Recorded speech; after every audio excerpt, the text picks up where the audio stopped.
دوسری بات میں نے یہ سیکھی، رأیت لکل انسان صدیقا، ہر بندے کو دیکھا کہ اس نے کسی نہ کسی کو اپنا یار، اپنا دوست بنایا، جس کے ساتھ ہر دکھ درد دل کی بات کرتا ہے، اس کے ساتھ رفاقت اختیار کرتا ہے، اس کے ساتھ وقت گزارتا ہے۔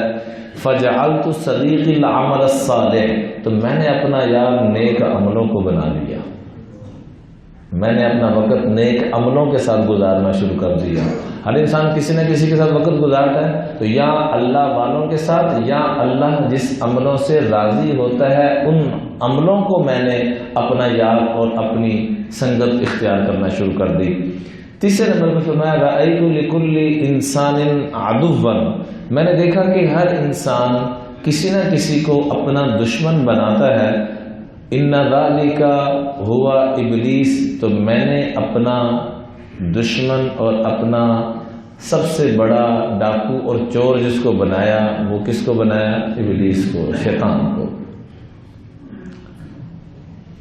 اللہ ہمیں بھی توفیق عطا فرمائے۔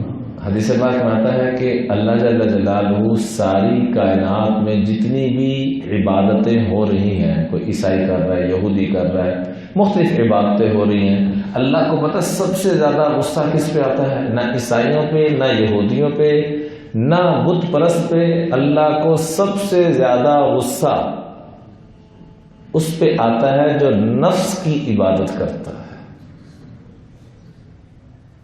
اور معذرت کے ساتھ ہم ساری اس بیماری میں مبتلا ہیں۔ جو جی کہتا ہے وہ دیکھتے ہیں، جو جی کہتا ہے وہ بولتے ہیں، جو جی کہتا ہے وہ سنتے ہیں، جو جی کہتا ہے وہ کھاتے ہیں، جو جی کہتا ہے وہ کرتے ہیں، اپنے نفس کی مانتے ہیں، شیطان کی مانتے ہیں۔ شیطان کا بیڑا غرق کرنے والا بھی کون تھا؟ تو ان بزرگوں نے اللہ والوں کی سنگت میں رہ کر، یہ خالی باتوں سے کام نہیں چلے گا میرے عزیزو، میں نے کہہ دیا آپ نے سن لیا نہیں، اس کے لیے بار بار بار بار اللہ والوں کے قدموں میں بیٹھنا، اللہ والوں سے تعلق رکھنا، مسجد میں وقت گزارنا، اور کچھ نہیں ملتا نا مسجد میں وقت گزارنا شروع کر دیں۔ اب اللہ سے لو لگانا شروع کریں، روزانہ کم از کم کچھ نہ کچھ وقت مسجد میں تنہائی میں بیٹھ کر اللہ سے کم از کم کو 5 منٹ دعا مانگنا شروع کریں، پھر دیکھیں اس کے کیا اثرات مرتبط۔